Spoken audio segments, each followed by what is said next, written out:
Le Grand Matin Sud Radio, 7h-9h, Jean-Jacques Bourdin. Il est 8h13. Merci d'être avec nous. Chloé Morin est là pour réfléchir et pour nous informer, évidemment. Bonjour Chloé. Bonjour. Tous les lundis matins, Chloé, à 8h10, 8h15.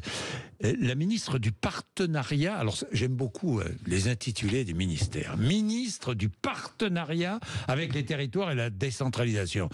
Mais pourquoi ne pas dire ministre des Territoires et de la décentralisation, du partenariat? Non, mais c'est vrai, c'est ridicule. Ça, c'est technocratique à souhait.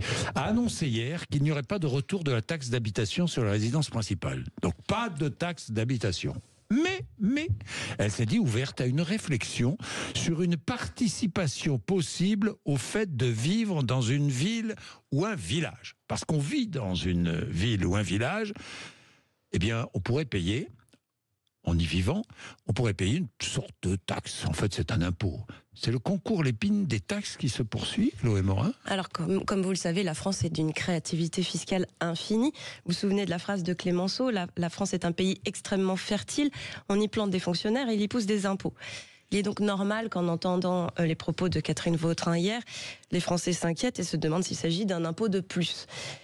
En fait, c'est à l'origine une proposition de l'Association des maires de France qui souhaite une contribution citoyenne au service public, c'est comme ça qu'ils appellent cet impôt, afin de compenser les ressources que les collectivités ont perdues depuis quelques années. Oui, nous étions avec Emmanuel Salaberry, qui est coprésident de la commission des finances de l'AMF, et effectivement, il vient de confirmer ce que vous dites. N'est-ce pas une manière de faire entrer par la fenêtre une taxe d'habitation déguisée, la même qu'Emmanuel Macron avait sortie par la porte, et je me souviens, c'était avec moi sur BFM TV lorsqu'il l'a annoncé, et d'ailleurs, en sortant du studio, je vais vous raconter une petite anecdote, en sortant du studio, il me dit, zut, j'aurais pas dû parler de la suppression de la taxe d'habitation, je vais me faire engueuler de tous les côtés, et c'est vrai que ça avait surpris absolument tout le monde.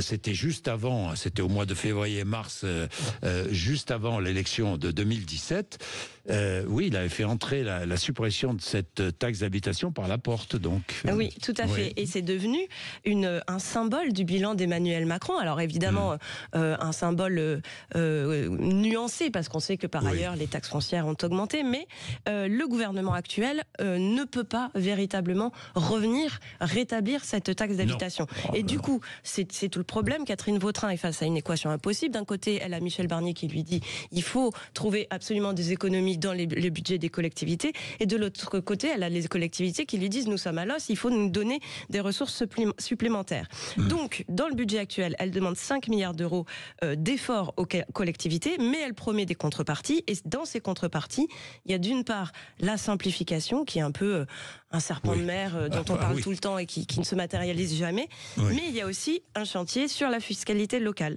Et c'est dans le cadre de ce chantier-là que le gouvernement serait prêt à envisager la création d'une contribution territoriale inspirée par l'Association des maires de France.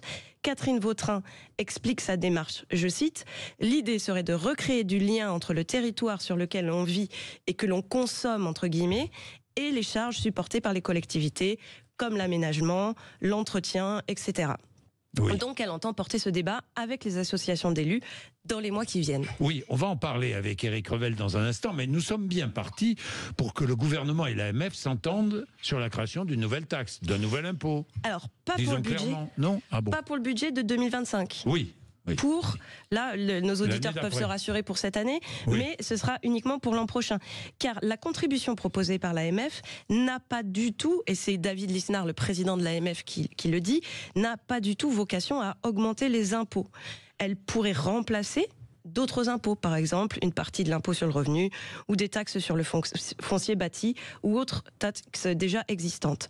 La logique vise, selon David Lisnard, que je cite, à responsabiliser citoyens et élus en intéressant les habitants à la dépense pour améliorer la performance publique et inciter à la sobriété fiscale.